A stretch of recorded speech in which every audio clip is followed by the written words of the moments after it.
En este video vamos a ver lo que se conoce como la capa de enlace de datos, de acuerdo al modelo OSI, y en particular vamos a ver lo que se conoce como la subcapa de control de acceso al medio, por sus siglas en inglés MAC. Recuerden que el modelo OSI consta de estas 7 capas. Vimos en otro video algunos aspectos básicos de cada una de estas capas, y en particular en otros videos ya hemos visto varios detalles que tienen que ver con la capa 1, lo que se conoce como el nivel físico. En cuanto a la capa 2, que se le conoce también como el nivel de enlace, esta capa a su vez se divide en 2 subcapas. ¿Okay? Una de las capas más esenciales es lo que se conoce como la capa de acceso al medio, la MAC. Esta capa, entre otras funcionalidades, nos va a proveer lo que se conoce como un identificador único para cada dispositivo que está en la red. Ahorita voy a entrar un poco más a detalle al respecto, pero la idea es básicamente que a través de estos identificadores nosotros vamos a poder enviar información de un dispositivo a otro, ya que cada dispositivo está identificado de manera única. Aquí hay varios detalles técnicos que iremos explorando también en otros videos, pero esa es la idea intuitiva. También otra de las funcionalidades que tiene es que toda esta información que se envía como ceros y unos en el nivel físico, acuérdense que en el nivel físico pues tienen lo que se conoce como el medio, que puede ser un cable de cobre, cables de fibra óptica o incluso pues señales que viajan por radiofrecuencias. Y pues recuerden que en ese aspecto podemos usar esos medios para transmitir información que va a estar representada en binario a través de ceros y unos. Esos ceros y unos se suelen agrupar en lo que se conoce como tramas. Vamos ahorita a entrar en detalles a qué se conoce, qué es lo que se conoce por esto de tramas. Y también está lo que se conoce como control de acceso al medio. La idea de esto es pues evitar que ocurra cierto tipo de colisiones dentro de este medio, ya sea que estén usando cables de cobre, cables de fibra óptica o medios inalámbricos. Ahora, también dentro de esta capa del nivel de enlace se incluye lo que se conoce como la capa de control de enlace lógico. Esto vamos a entrar en detalle en otro video, pero lo que les puedo mencionar ahorita para que tengan un contexto intuitivo de lo que hace esta capa es que, entre otras cosas, se va a encargar de controlar el flujo de la información. La idea de esto es que en lugar de que se esté transmitiendo todo un conjunto de bloques de información de ceros y unos, lo que usualmente es que se va a partir esa información en pedazos. De tal manera que eso, entre otras cosas, va a permitir identificar, perdón, va a permitir identificar más fácilmente dónde están ocurriendo errores. Esto justamente tiene que ver con otra cuestión que se le conoce como detección de errores. Aquí se incorporan varios mecanismos. Esos mecanismos usualmente van dentro de la misma trama que ahorita vamos a detallar. Y a través de esos mecanismos de detección de errores uno puede tener, uno puede darse cuenta, o bueno, mejor dicho, la capa de enlace lógico puede darse cuenta si al enviar, si la información que se está recibiendo tiene algún error. Y si ese es el caso, se puede tomar la decisión de descartar toda esa información o tratar de corregirla o solicitar totalmente todo el flujo de información de nuevo. Justamente aquí entra otra cuestión que tiene que ver con lo que se conoce como acuse de recibo. La idea de esto es que cuando se envía información, cuando un emisor envía información a un receptor, el emisor puede solicitar que se le envíe un recibo de que la información llegó correctamente. Si no llega ese recibo, entonces lo que hace el emisor es que vuelve a enviar esa información. Ahí hay muchos detalles sobre cómo se hacen estos procesos que vamos a entrar a detalle en otro video, pero esto es básicamente la idea general de esta capa, y en este video en particular vamos a concentrarnos bastante en estos detalles que tienen que ver con la capa de acceso al medio. Ahora, cuando hablamos de la capa de acceso al medio, y en particular cuando hablamos de el modelo OSI, resulta conveniente tener un ejemplo más concreto de cómo se visualizan estas funcionalidades que son parte del modelo OSI. Entonces recuerden que el modelo OSI es un modelo teórico, pero ya en concreto una tecnología específica que se usa para conectar redes es lo que se conoce como Ethernet. Ethernet es un estándar que se usa muchísimo para conectar dispositivos en redes LAN. Acuérdense que eso de redes LAN son también lo que se conoce como redes de área local. Ya vimos en otro video pues varios detalles que hay con respecto a esto, a cómo se clasifican las redes por su cobertura geográfica. Y en particular se van a usar para redes LAN que son del tipo alámbricas, es decir, van a estar utilizando por lo general cables de par trenzado. Ya vimos también en otro video varios detalles al respecto. Ahora, Ethernet se considera que es parte de la capa 1 y la capa 2 del modelo OSI.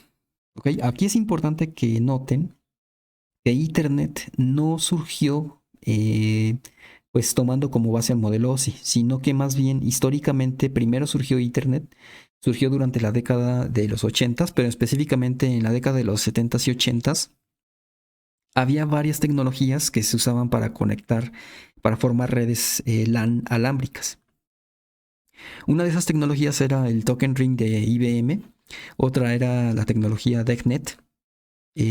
También surgió otro que se conoce como Fiber Distributed Data Interface. Esta era una tecnología que trataba de usar cables de fibra óptica en redes LAN. Y finalmente tenemos lo que se conoce como Ethernet. De todas estas tecnologías, por ciertas cuestiones que tienen que ver con, en algunos casos por la complejidad o el costo que implica implementarlas, como es el caso de esta Fiber Distributed Data Interface, y en algunos otros casos por ciertas limitaciones que tenía la arquitectura, como es el caso de DECnet, al final lo que terminó ocurriendo es que Ethernet terminó imponiéndose en el mercado a estas otras alternativas. Y entonces, pues actualmente de hecho Ethernet es la tecnología dominante en cuanto a formar redes LAN alámbricas. Es también como una nota cultural lo que les puedo mencionar ahora, que esto el nombre de Ethernet proviene de que uno de sus autores, que es Robert Metcalfe, él es una persona que pues hizo varias contribuciones en estas cuestiones de redes. En particular, él propuso este mecanismo de Ethernet y él tomó este nombre de la palabra en inglés ether, que en español significa éter. Esta, para que tengan un contexto un tanto cultural al respecto, pues había una teoría física a finales del siglo XIX que se conocía como la teoría física del éter. Es una teoría que ya está refutada, pero es una teoría que trataba de explicar cómo es que se propagan las ondas electromagnéticas a través del vacío, en particular la luz. Para ello usaban este concepto de que existía algo que rodeaba todo, que rodeaba todo el vacío, o mejor dicho, que existe en lo que llamamos vacío, que es el éter. Esa teoría, como les comentaba, ya está refutada, pero Robert Metcalfe le pareció pues un buen nombre para ponerlo como parte de esta tecnología, y entonces por eso se llama Ethernet. ¿Ok? Y bueno, esta tecnología como tal se estandarizó en 1983 con el estándar IEEE 802.3. Esto es una organización de la que vamos a hablar ahorita. La IEEE es una organización que sus siglas en inglés significan básicamente Instituto de Ingenieros Eléctricos y Electrónicos.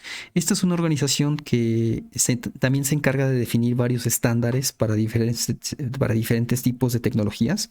En particular, ellos se reunieron en el 83 para tratar de estandarizar pues todo lo que tenía que ver con Ethernet, y de ahí surgió la colección de estándares IEEE 802.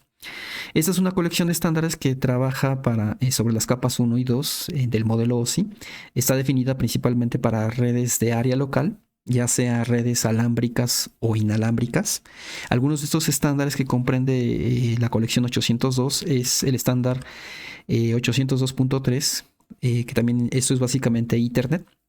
Aquí es importante que también recuerden que muchas veces se suele usar en el contexto de redes de computadoras este estándar 802.3 como un sinónimo de Ethernet, ¿ok? Pero bueno, aquí nada más tomen en cuenta que en el contexto histórico primero surgió Ethernet y después se volvió un estándar como tal. También está el estándar 802.11, que es parte de lo que llamamos como Wi-Fi. Y hay otro estándar que es el 802.2, que define, entre otras cosas, qué es esto del enlace lógico dentro de la capa de enlace de acuerdo al modelo OSI. Entonces, hay otras colecciones de estándares que son parte del 802, pero estos son, digamos que los más importantes. Y en particular, si regresamos a esta cuestión de que dentro de la capa de enlace y en particular dentro de la subcapa eh, de control de acceso al medio, el, perdón, el cómo se identifica de manera única un dispositivo dentro de la red. Esto está relacionado también con lo que se conoce como la tarjeta de interfaz de red, por sus siglas en inglés NIC. La tarjeta de interfaz de red es básicamente pues un dispositivo, un hardware, que ustedes pueden utilizar para conectarse a una red con cierto tipo de tecnología. Por ejemplo, si quieren conectar su computadora en una red que usa Ethernet, pues necesitan que su computadora tenga unos de estos adaptadores de adaptadores Ethernet con su respectiva entrada para su cable RJ, para su cable con un conector RJ45. Y alternativamente, si ustedes están conectando por Wi-Fi, necesitan también una tarjeta que les permita conectarse con esta tecnología Wi-Fi, ¿ok? En cualquiera de los dos casos, o incluso si usan otro tipo de tecnología, necesitan una tarjeta que les permita conectarse a esa red. Aquí el punto, lo importante es que todas estas tarjetas, independientemente de si son Ethernet, Wi-Fi o cualquier otra tecnología, todas estas tarjetas están identificadas de manera única con un numerito. Ese es un número que se le conoce como la dirección MAC y es un número que es único en el mundo. ¿Ok? Ahora, para entrar más en detalles de lo que es esto de la dirección MAC, bueno, la MAC como tal es un número, en esencia es una secuencia de 48 bits. Usualmente lo que hacemos es que no escribimos los 48 bits, no escribimos los ceros y unos, los 48 los numeritos, sino que más bien lo que hacemos es que este mismo número lo expresamos más bien en formato hexadecimal. Aquí no sé si ustedes no están familiarizados con hexadecimal, lo que les puedo comentar brevemente es que hexadecimal es una manera diferente de representar números. Podemos representar números usando base 10, que es la que usamos coloquialmente. En este caso enumeramos usando los símbolos desde el 0 hasta el 9. Alternativamente podemos tomar una numeración mucho más básica, que es la numeración binaria, que es nada más usando ceros y unos, los símbolos ceros y unos. O alternativamente podemos utilizar la numeración hexadecimal, que en este caso tenemos símbolos que van del 0 al 9 y luego seguimos con las letras A, B y así sucesivamente hasta llegar al F. Entonces, en esencia, ustedes pueden representar un número con cualquiera de estas representaciones. En particular, la representación hexadecimal nos permite escribir números muy grandes con pocos símbolos. Y esta numeración en hexadecimal se usa por lo general para describir a la dirección MAC. Esos 48 bits se pueden representar entonces como básicamente esto en formato hexadecimal. Lo que van a tener cuando vean una dirección MAC, que como les digo, a final de cuentas es un numerito, es que van a tener primero 6 letras. Estas 6 letras son 6 letras en hexadecimal. Bueno, representan un número en hexadecimal. Y estas primeras 6 letras corresponden a un identificador único de la empresa que construye la tarjeta de interfaz de red. Entonces, por ejemplo, si ustedes compran una tarjeta Ethernet, hay un fabricante que se llama Linksys. Entonces hay un identificador único para Linksys, que es para identificar que esta compañía es quien está produciendo este tipo de tarjeta. Y una vez que ustedes leen el identificador de la compañía, luego vienen otra vez otros 6 letras que son también un número en hexadecimal, y este como tal es un número único. Es un número único dentro de la organización, que en este caso para este ejemplo es Linksys. La idea entonces es que cada compañía pues se le asigna un identificador único y ellos a su vez deben de tener la responsabilidad de que las tarjetas de red que produzcan, las tarjetas de interfaz de red que produzcan, cada una de ellas les deben de asignar un número que sea único, y ese número único está expresado en estos otros, en esta otra parte, en este otro número en hexadecimal. Entonces esa es la idea intuitiva que está detrás de esto, de lo que es el identificador de la MAC. En particular, esa dirección se usa en redes locales para poder enviar información de un dispositivo a otro. Vamos a entrar en detalle sobre cómo se hace eso en otro video, pero esto es para que ustedes puedan tener una idea general de lo que se hace dentro de la capa de acceso al medio. Okay, entonces, también es importante mencionar que dentro de la capa de acceso al medio pues está esto de del construir las tramas. Las tramas básicamente son la forma en cómo agrupamos una secuencia de bits. La idea intuitiva es la siguiente. Ya hemos visto entonces que en el modelo OSI hay varias capas. La información va pasando de la capa superior a la capa inferior. Entonces, por ejemplo, la capa 3, que en su momento veremos que por lo general en arquitectura de redes de computadoras, en la capa 3 se utiliza algo que se conoce como IP. Pero la idea es básicamente que la información que viene en esta capa 3 pasa a la capa 2. Esta es la capa 2. Esa información que pasa en la capa 2 se agrupa dentro de lo que se conoce como un paquete de datos. Y todo esto que está aquí es parte de lo que se conoce como una trama. La trama, si ustedes la ven, básicamente es una secuencia de unos y ceros. Entonces van a tener 1, 0, 1, 0 y así sucesivamente hasta que terminen al final de la trama. El cómo indicar dónde inicia y termina la trama y qué parte corresponde al paquete de datos que proviene de capas superiores es en parte lo que se define a través de ciertos estándares que ahorita vamos a ver para definir tramas. Pero esa es básicamente la idea intuitiva. Entonces, en la capa 2, en lo que se refiere a las tramas, lo que hacemos es formar estas secuencias de ceros y unos para representar información. Entonces, vamos a entrar más a detalle en qué son estas tramas. En particular, lo que usualmente se hace es que una vez que forman una trama, indican dónde inicia la trama con lo que se conoce como una bandera. ¿Ok? Esta bandera pues suele ser una secuencia binaria, una secuencia de números en binario. Por ejemplo, se suele usar en internet mucho el 1, 0, 1, 0, 1, 0, 1, 1, si mal no recuerdo. Esta es una bandera que se usa para indicar que aquí empieza la trama y entonces ya después vienen otros campos que ahorita vamos a hablar más a detalle. Y una vez que termina la trama vuelven a poner esa secuencia. ¿Okay? Y eso también les indica que viene a continuación otra trama, más información, y así sucesivamente pueden ir segmentando la información que van enviando a través de estas tramas. ¿Okay? Entonces, ya ahorita les mencioné rápidamente algunas cuestiones de la trama de Ethernet, pero vamos a entrar más a detalle en estas cuestiones. Entonces, la trama de Ethernet, como se ve, o como está formado, es de la siguiente forma. Vamos a tener que primero en la trama, cuando ustedes van a empezar a transmitir información, estos unos y ceros a través de la red, primero se envía algo que se conoce como el preámbulo. El preámbulo es básicamente una colección de unos y ceros, es lo que se conoce como 7 bytes. Acuérdense que un byte en general van a ser 8 bits. Entonces este campo de aquí son 7 por 8 bits. Eso quiere decir que el preámbulo, cuando ustedes envían esta secuencia de ceros y unos, consta básicamente de lo siguiente. Consta de una secuencia de 56 bits. Esa secuencia de 56 bits por lo general en internet, esa secuencia es simplemente poner 1, 0, 1, 0 y así sucesivamente. Y esto, entre otras cosas, se usa para que funcione también el mecanismo de sincronización. Ya vimos en otro video estas cuestiones de sincronización y por qué son importantes dentro de la transmisión de información. En particular, este preámbulo se usa para la sincronización en tramas Ethernet. Y una vez que se lee esta secuencia de 56 bits, ahora sí viene lo que se conoce como el delimitador de inicio de trama.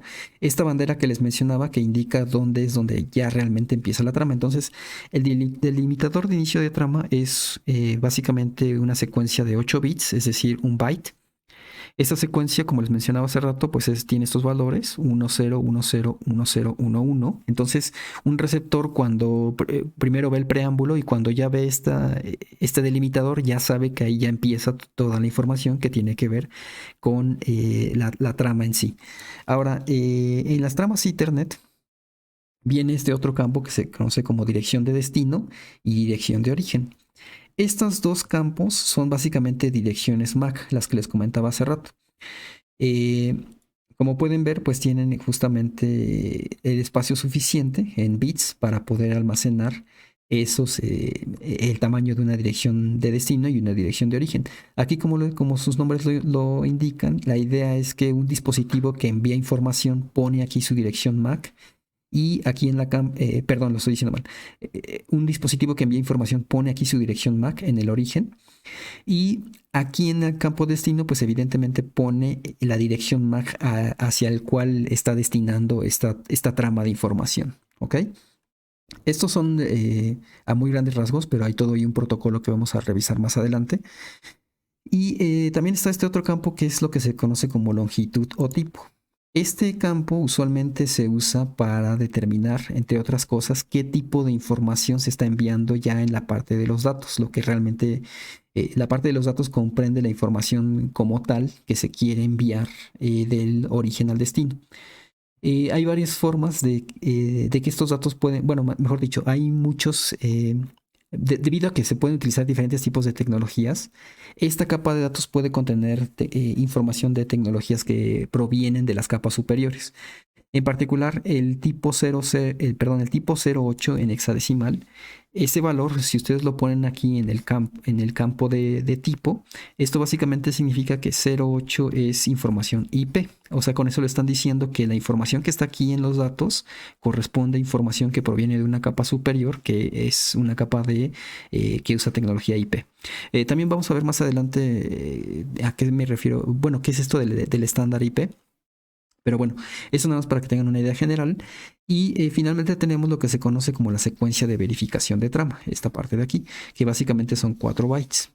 Esa secuencia de verificación de trama se usa para el control de errores. Aquí, sin entrar en muchos detalles, pero la idea es que se pone aquí una secuencia de ceros y unos y a través de ciertos mecanismos en particular que se fundamentan en el uso del álgebra, se puede determinar con cierta precisión si ocurrió algún error al enviar los datos y entonces si la información que estamos recibiendo, si tiene errores, se puede determinar usando esta secuencia de verificación de trama. ¿Ok? Pero eso es algo también que vamos a explorar más a detalle en otro video.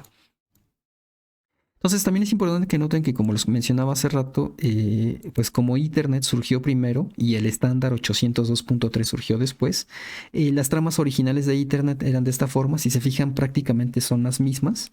La única diferencia aquí es que en las tramas originales el preámbulo incluye también el delimitador de trama.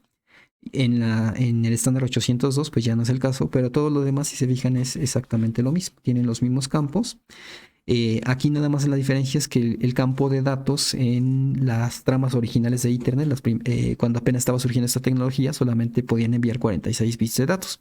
Y ahora la información que pueden enviar en esta trama de datos es variable, pueden enviar de 46 a 1500 bytes. ¿Okay? Entonces, también tienen aquí la secuencia de verificación de trama, pero como pueden ver, básicamente son lo mismo. ¿Okay? Y estas son las tramas de Ethernet y esto es lo que se envía como secuencias de ceros y unos a través de la capa física. Y estas secuencias de ceros y unos son las que a final de cuentas tienen este significado en Ethernet. Ahora, si ustedes pusieron atención al video anterior, quizás habrán notado un detalle importante. Seguramente habrán notado que yo les comentaba ahorita que la bandera para indicar que inicia una trama y que termina en el caso de Ethernet es esta secuencia 10101011, ¿ok? Y ya vimos entonces que la idea es que, pues si todo va bien, es que van a ver esta bandera aquí y van a ver esta bandera acá. Y aquí en medio va a estar la parte que tiene que ver con los datos, ¿ok? Y ahora estos datos pues pueden ser información de cualquier tipo. Aquí van a tener cualquier tipo de secuencias de números binarios, van a tener cualquier secuencia con unos y ceros. Y aquí probablemente algunos de ustedes se hayan dado cuenta de que qué pasa entonces si esta bandera que está aquí justamente está presente en algún pedacito dentro de estos datos. Y aquí en alguna parte está el 10, 101011. ¿Ok? Entonces el receptor, si nada más esperara en leer esta secuencia, erróneamente lo que podría hacer es que aquí encuentra la bandera de inicio. Y entonces cuando va leyendo los datos, asume erróneamente que cuando ve esta secuencia, que ya aquí encontró el fin de la trama, y entonces aquí asume que es el fin de la trama y erróneamente termina o asume que la trama termina mucho antes de donde realmente termina, que es aquí. ¿Ok? Entonces, para evitar ese tipo de error, se usa algo que se conoce como relleno de bits. ¿Ok? En inglés, bit stuffing. Ahora, esto del relleno de bits, la idea en realidad es muy, muy simple. Esto lo voy a ilustrar con este diagrama que tengo aquí. Entonces ya les mencionaba ahorita que cuando envían una secuencia en particular que puede ser una bandera, para el caso de Ethernet es el número que les acabo de comentar, pero esa bandera puede variar dependiendo del tipo de estándar que usen. El punto es que va a haber una secuencia de especial binaria que les permite identificar dónde empieza la trama. Vamos a suponer en este dibujo que esta secuencia es justamente esto que está aquí. Estos R significan ese símbolo, el símbolo especial que es parte de esa secuencia. Puede ser 1 o 0, no sé. Pero es básicamente esa secuencia la que estamos identificando, ¿no?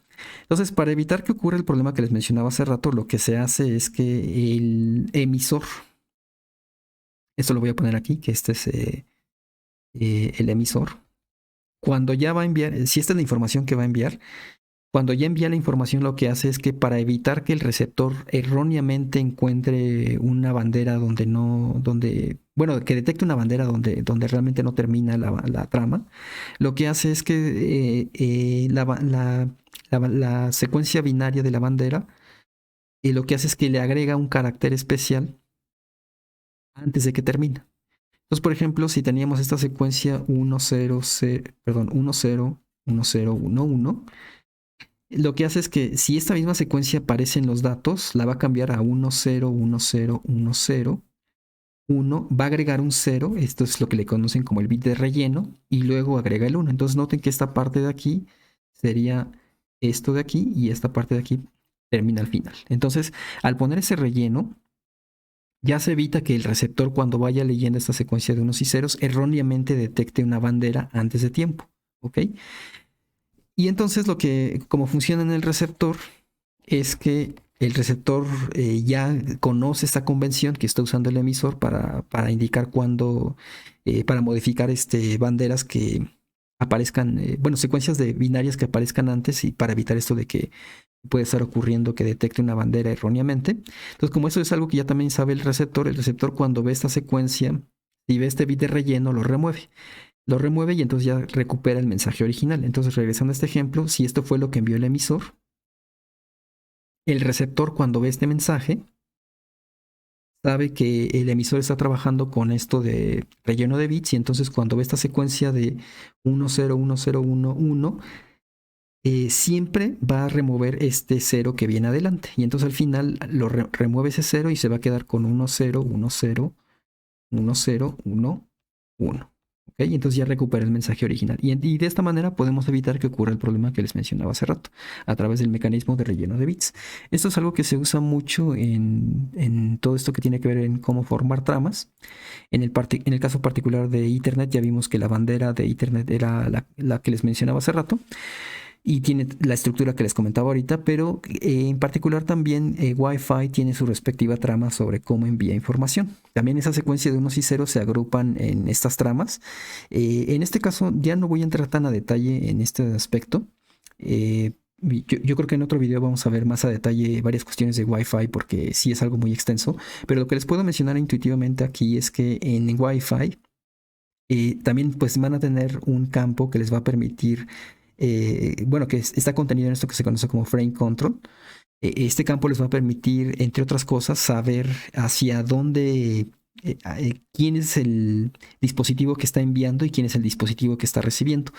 Por la forma en cómo trabaja Wi-Fi, pueden incluso requerir que tengan que enviar hasta 4 direcciones MAC, 4 direcciones de dispositivos MAC. Eso es algo que vamos a entrar más a detalle en otro video, pero noten también que aquí en una parte de la trama hay un campo en el cual tienen es un campo que está dedicado a los datos como tal que están enviando. Y todos los demás campos pues son para indicar el origen, el destino, campos de control y también tienen esto que se conoce como CRC, que es básicamente para detección de errores, ¿ok? Bueno, y para poder hablar un poco más acerca de lo que es el control de acceso al medio, conviene hablar también de lo que es comunicación punto a punto y comunicación punto a multipunto. En comunicación punto a punto, lo que se tiene es un dispositivo conectado directamente con otro dispositivo. Eso es lo que se conoce como comunicación punto a punto. Y este tipo de comunicación se suele diseñar para que la información se transmita a través, que sea muy seguro transmitir esta información. Alternativamente, lo que se puede hacer es el enviar la información de un punto a múltiples puntos. Aquí voy a hacer un dibujo para ilustrar un poco más esto. Entonces pueden enviar información de un punto a múltiples puntos, y eso es lo que se conoce como comunicación punto-multipunto. Esto es algo que en particular ocurre en las redes Ethernet de la siguiente forma. Si ustedes tienen varias computadoras conectadas a un dispositivo switch, cómo funciona este dispositivo switch es de la siguiente forma. Bueno, simplificando un poco, pero la idea es básicamente la siguiente. Si este dispositivo A quiere enviar información a este dispositivo B, lo que hace es que esa información la envía usando justamente la dirección MAC. Entonces, este dispositivo A lo hace enviando al dispositivo B, conociendo esta información MAC. ¿Okay? La dirección MAC de ese dispositivo. Que acuérdense que esa información está disponible en la tarjeta de interfaz de red. ¿Okay? El punto es que cuando la primera vez que envía esa información, lo que hace es que como el switch no conoce al momento de que lo conectan cuál es la dirección MAC de los demás dispositivos, lo que hace es que esa información que se envía del dispositivo A se va a propagar a todos los dispositivos que están conectados al switch. Entonces va a enviar a este dispositivo, a este otro dispositivo y a este otro dispositivo. De esa manera, y a través de un protocolo que vamos a ver más a detalle, el switch puede ir guardando la información de qué dirección MAC tiene cada uno de estos dispositivos que están conectados. Y en particular eso lo va a usar porque ya la siguiente vez que este dispositivo A quiere enviar información a este dispositivo B, lo que va a hacer es que como ya sabe como ya sabe cuál es la dirección MAC de cada uno de esos dispositivos que están conectados, ya puede directamente enviar la información del dispositivo A al dispositivo B sin tener que enviar información a todos los demás. Pero aquí lo que quiero que noten es que la primera vez que el switch está obteniendo esa información de las direcciones MAC de las demás computadoras, tiene que hacer mensajes de envío a todas las computadoras que están conectadas. Entonces tiene que estar haciendo comunicación punto a multipunto. ¿Ok? Y eso es importante notarlo en cuenta porque justamente ocurre que en redes de computadoras, Ethernet y Wi-Fi se basan en comunicación punto a multipunto. Sin embargo, esto otro que se conoce como el protocolo Point-to-Point Protocol, por sus siglas en inglés PPP, este es un tipo de protocolo que se usa mucho en redes WAN. Entonces noten que suele usarse el protocolo PPP en redes WAN y suele usarse un protocolo punto-multipunto en redes LAN. ¿Ok? También si entramos un poco más en los detalles que tienen que ver con esto del protocolo PPP, este protocolo se combina con ciertos estándares de la capa física como pueden ser DSL. DSL se utiliza básicamente para enviar a través de un cable de línea telefónica, que es básicamente un cable de par trenzado. Se envía la señal del teléfono y también envían la información para, por ejemplo, una conexión a internet. Alternativamente está esta otra tecnología que se conoce como DWDM y SONET SDH. Estos son estándares que se usan mucho para fibra óptica. Ahora, SONET SDH ya casi está en desuso. Lo que se usa más hoy en día es DWDM. Y esta tecnología se usa mucho, por ejemplo, para conectar en una red WAN dispositivos que están a distancias bastante grandes. Entonces, la información en cómo se envían en tramas esa información, se usa el protocolo PPP. Y justamente en esto de las tramas del protocolo PPP les puedo mencionar brevemente lo siguiente. Pues como todas las tramas van a tener una bandera que sirve para indicar el inicio de la trama. En este caso es este número binario que están viendo aquí. En el caso del protocolo PPP está el siguiente detalle de que, bueno, si se fijan, si tienen dos dispositivos conectados en comunicación punto a punto, pues evidentemente si este mensaje que envía el dispositivo A solamente puede llegar al dispositivo B. Entonces no tiene como mucho sentido incluir un campo address, porque ya sabe que la información que envía siempre va a llegar a este dispositivo B. Sin embargo, por cuestiones de diseño, cuando se construyó este protocolo, se agregó este campo address y también este campo control, con la finalidad de que quizás a futuro fuera necesario agregar ciertas funcionalidades extras a este protocolo que implicaran hacer uso de una dirección a la que se está enviando la información. Eso al final no ocurrió y entonces lo que se termina haciendo hoy en día es que siempre se termina poniendo en esta dirección address los números 1, 1. Algo similar pasa con este campo de control, siempre se pone con estos valores, entonces al final de cuentas pues son campos que realmente no se usan, pero como están definidos dentro del protocolo y ya muchos dispositivos lo implementan, pues al final de cuentas se terminan rellenando con esta información.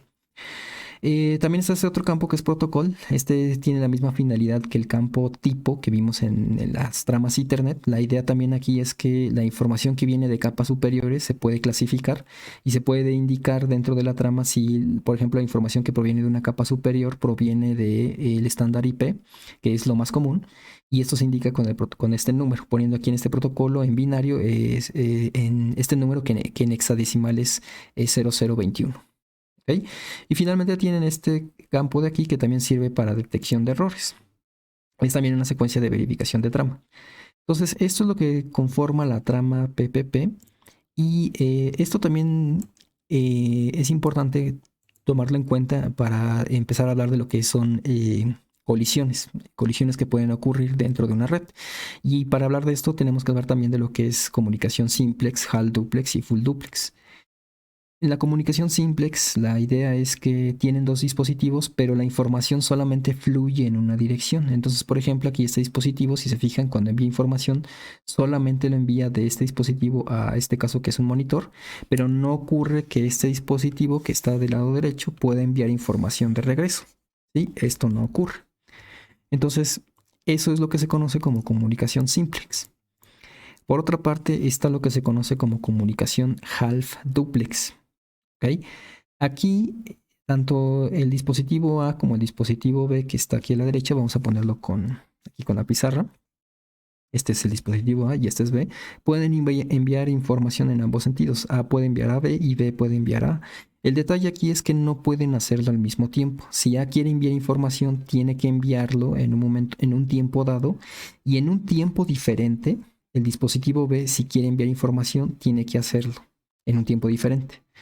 Esto en particular tiene el efecto de que si, por ejemplo, ambos dispositivos quieren enviarse información al mismo tiempo, va a ocurrir una colisión. Entonces la señal que envíen van a chocar y van a ocurrir errores en la transmisión. Entonces, esto es lo que se conoce como comunicación half duplex. Y por otra parte, tenemos la comunicación full duplex. Aquí, como su nombre lo indica, full, completo. La información se puede hacer en ambos sentidos y también pueden enviar información en ambos sentidos en cualquier momento. Entonces, esto es importante recordarlo porque justamente en Ethernet, vamos a recordar que lo que les comentaba en la capa física, en el video de la capa física, que Ethernet justamente en el medio es lo que se conoce como banda base, es decir, solamente puede transmitir una señal en el medio. Eso es importante también porque las primeras versiones de Ethernet solamente soportaban comunicación half duplex. Entonces ocurría esto de que si ambos dispositivos enviaban información al mismo tiempo en el medio, ocurrían colisiones. Para hacer todavía el problema peor, era muy común en estas redes Ethernet usar estos dispositivos que se conocen como hubs.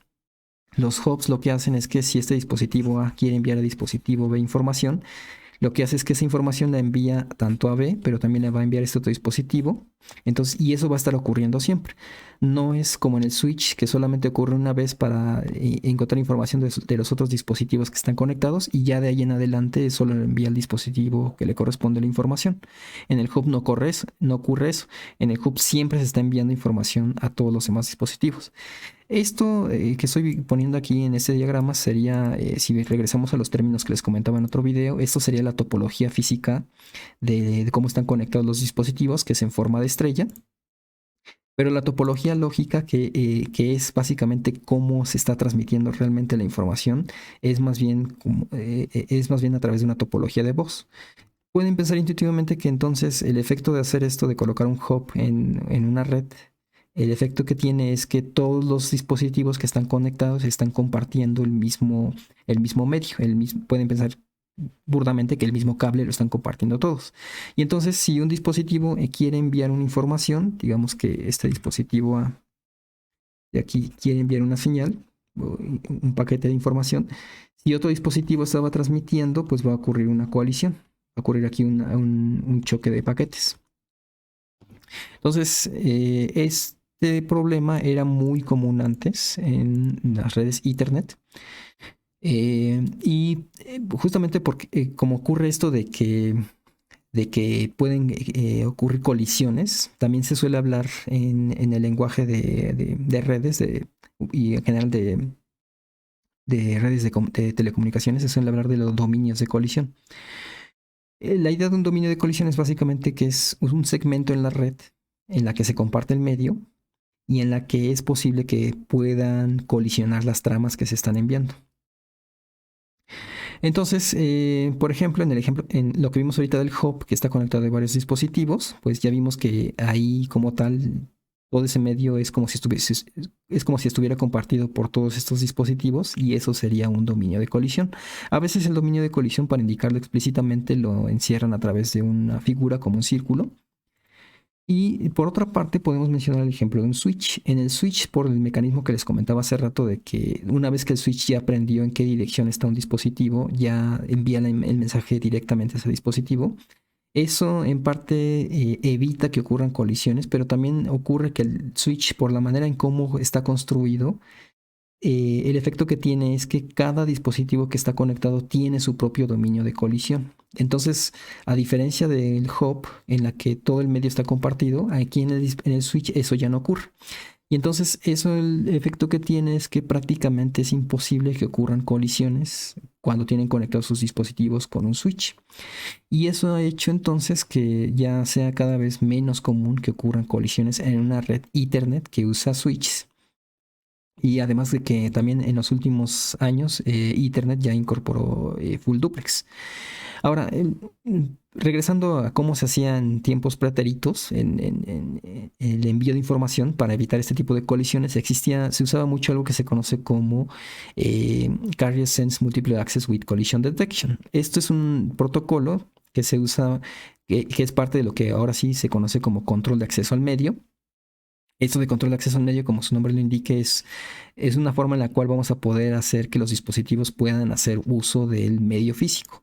Entonces, este nombre en inglés, en español significa acceso múltiple con escucha de portador y detección de colisiones. Y la idea básicamente es la siguiente. Si un dispositivo quiere enviar información a través de este medio compartido, lo que se hace en Ethernet, lo que se hacía en Ethernet en las primeras versiones, es que se usaba este protocolo y la idea es básicamente la siguiente. Si un dispositivo quiere enviar, primero escucha el canal. Esto de escuchar el canal es básicamente que determina si hay variaciones de voltaje en el canal. Acuérdense que las variaciones de voltaje se usan en estos cables para enviar información. Entonces, si no hay variaciones de voltaje, significa que el canal está libre y puede enviar información.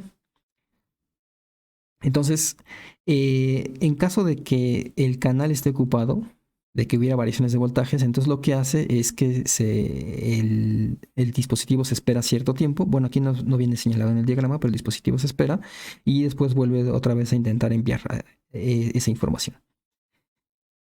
Por otra parte, si envió la información y ocurre que, para su mala suerte, en el momento que envió información, otro dispositivo estaba enviando también, pues va a ocurrir una colisión. Y entonces lo que ocurre cuando hay una colisión en estos cables de Ethernet es muy fácil detectar porque ocurren variaciones de voltajes que se salen de ciertos rangos. Entonces cuando se detectan que los voltajes están variando, están saliéndose de esos rangos, se sabe que ya ocurre una colisión. Y entonces lo que se hace es que todos los dispositivos detienen su transmisión.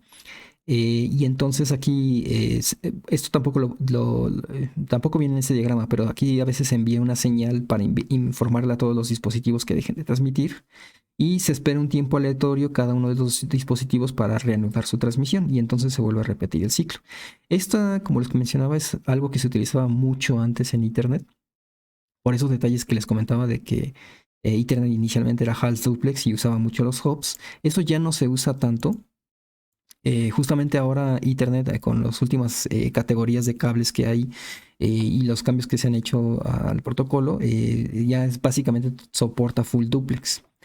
Y esto básicamente, aunado al hecho de que ya no se usan hubs y que ahora ya se usan switches, esto ha hecho de que ya no es muy difícil de que ocurran colisiones dentro de Ethernet y entonces ya se ha dejado de utilizar este protocolo.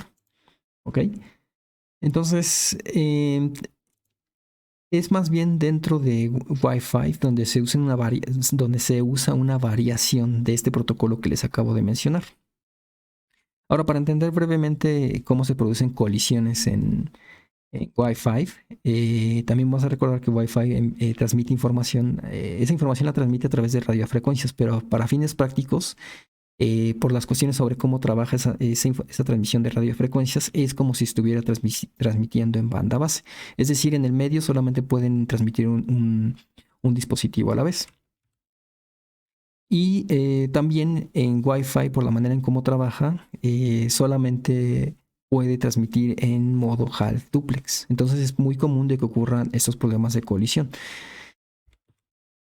Además está el detalle de que, por ejemplo, si tienen 3 dispositivos en una red Wi-Fi, puede ocurrir que un dispositivo que envía una señal, este dispositivo A quiere enviar una señal al dispositivo C. ¿Ok? Entonces, si quieren enviar una señal al dispositivo C, puede ocurrir el problema de que entre la trayectoria en la que están ellos dos, hay un dispositivo B que también está transmitiendo. Esa información que transmite va a alterar la señal que hay en el medio, como Wi-Fi funciona sobre banda base, pues va a haber colisiones de señales y entonces la información que estaba tratando de enviar del dispositivo A al dispositivo C se va a perder o va a sufrir errores por esta interferencia que produce el dispositivo B que está en medio. Entonces, este tipo de interferencias, de colisiones que producen con las señales, pues son muy comunes en Wi-Fi. En particular en Wi-Fi no se puede usar este mecanismo de detección de colisiones. No hay manera, en Wi-Fi no hay una manera efectiva de saber cuándo ocurrió una colisión, porque el detalle es que cuando un emisor envía una señal, lo envía con una potencia de 100 miliwatts. Esto es muy diferente de, por ejemplo, la antena que tiene un dispositivo Wi-Fi. Tiene que tener una sensibilidad de alrededor de 0.01 a 0.001 miliwatts. Y esto básicamente lo que implica es que la potencia de envío es muchísimo mayor de la sensibilidad que tiene el receptor. Entonces, por así decirlo en términos simples, la señal de envío va a opacar cualquier señal que puedan recibir que les pueda indicar si ocurrió o no ocurrió una colisión. Y esto es el detalle de por qué en Wi-Fi no se pueden detectar colisiones. Como no se pueden detectar colisiones, lo que se hace es que se implementa un control de acceso al medio que se conoce como Carrier Sense Multiple Access with Collision Avoidance. Esto es básicamente acceso múltiple con escuchas de portadora y prevención de colisiones. Entonces aquí ya no vamos a hablar de que se van a detectar, sino que simplemente se van a tratar de evitar las colisiones. Y para no entrar como en muchos detalles de cómo funciona esto, que es un poco extenso, pero lo que les puedo mencionar intuitivamente es lo siguiente. Cómo funciona este protocolo es que cuando un dispositivo que está en una red Wi-Fi quiere enviar información, lo que hace es que primero escucha al medio. Si encuentra que no hay ninguna señal que se está transmitiendo, entonces comienza a transmitir sus datos. ¿Ok? Pero si el medio no está libre, lo que va a hacer es que va a esperar un tiempo aleatorio para poder enviar. ¿Ok? Y entonces, pasado ese tiempo aleatorio, va a volver a intentar enviar su información. ¿Ok? El que añade un tiempo aleatorio para esperarse en enviar su información, esto es lo que se conoce como prevención de colisiones. Está tratando de prevenir al esperar un tiempo aleatorio que su información que envíe, que la información que va a enviar colisione con otro dato que se está enviando de otro dispositivo. Entonces, esto es lo que es parte de este otro protocolo. Ambos son protocolos que son parte de control de acceso al medio, que como les comentaba, es básicamente para tratar de coordinar que no ocurran colisiones. ¿Okay? Todo esto que les acabo de mencionar es parte de la capa de control de acceso al medio, la MAC. Hay otros detallitos que iremos viendo más adelante, pero espero que al menos este video les permita tener un panorama general de toda esta subcapa.